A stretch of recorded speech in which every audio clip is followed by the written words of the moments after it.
While this one is called a histogram, this one is called a bar graph. The spaces between the columns here mean that each of these is one distinct category.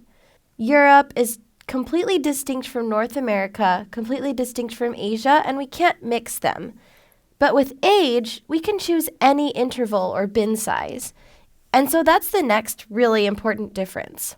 You can change the bin size for age data, but not for the country data. We could make our bins from 0 to 80, in which case all the students would be in that one bin. But we can't do the same for this unless we make it world or something different. We could divide it into hemispheres, but we're still more restricted with this type of data than with the age data.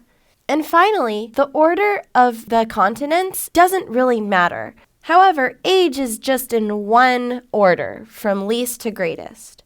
With the bar graph, we might choose to put it in a particular order depending on what question we're trying to answer, such as where are most students from?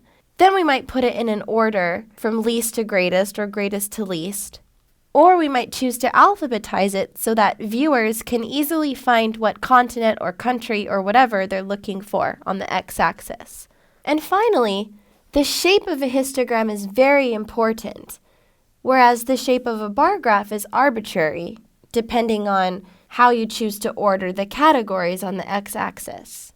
One thing to remember is that with a histogram, the variable on the x-axis is numerical and quantitative, whereas with a bar graph, the variable on the x-axis is often categorical or qualitative.